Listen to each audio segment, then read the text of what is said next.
નમસ્કાર. ચાલો આજે જાણીએ કે ભગવદ્ ગીતાના ભક્તિ યોગથી આપણી રોજિંદી જિંદગીમાં આંતરિક શાંતિ કેવી રીતે મેળવી શકાય. આજની આ દોડધામમાં આપણી પાસે બધું જ છે, છતાં કંઈક ખૂટે છે, ખરું ને? મનમાં અશાંતિ અને ચિંતા છે. વિચારો, કુરુક્ષેત્રના મેદાનમાં મૂંઝાયેલો અર્જુન અને લેપટોપ સામે બેઠેલો આજનો માનસ, બંનેની સ્થિતિ ખરેખર એક સરખી જ છે. પણ જ્યારે અર્જુને ભગવાનને સ્પષ્ટતા માટે સૌથી સરળ માર્ગ પૂછ્યો, ત્યારે ભગવાને આપ્યો આ અદ્ભુત ભક્તિ યોગ.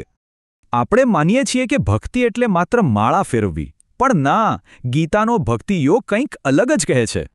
ગીતાનો આ અદ્ભુત શ્લોક સાચા ભક્તની વ્યાખ્યા જ બદલી નાખે છે. ચાલો આને જરા વિગતે સમજીએ. સાચો ભક્ત એ છે જે અહંકાર છોડી દે, દરેક જીવ પ્રત્યે પ્રેમ રાખે અને સુખ દુઃખમાં સ્થિર રહે. અને અહીં આવે છે સમર્પણનો જાદુ.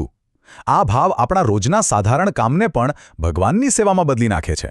એટલે કે ઓફિસ જઈએ કે રસોઈ કરીએ, બસ સ્વાર્થ કાઢીને એ કામ પ્રેમથી ઈશ્વરને અર્પણ કરવાનું છે. પરિણામની બધી જ ચિંતા જ્યારે આપણે દ્વારકાધીશને સોંપી દઈએ, ત્યારે મનની અશાંતિ તો આપોઆપ ગાયબ થઈ જાય.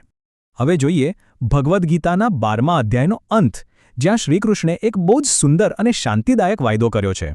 ભગવાને કહ્યું છે કે જે પોતાનું મન અને બુદ્ધિ મને અર્પણ કરી દે છે તે મને અતિશય પ્રિય છે. એટલે કે ભક્તિ એ ભગવાનને શોધવાનો નહીં, પણ એને અનુભવવાનો માર્ગ છે કે તેઓ હંમેશા આપણી સાથે જ છે. શ્રદ્ધા એટલી મજબૂત હોવી જોઈએ કે ભીતરથી એક જ અવાજ આવે, ઈશ્વર જે કરશે તે સારા માટે જ કરશે. તો બસ બધી અપેક્ષાઓ છોડી દઈએ, સ્વીકાર ભાવ અપનાવીએ અને આપણી આસપાસ માત્ર શુદ્ધ પ્રેમ જ વહેંચીએ.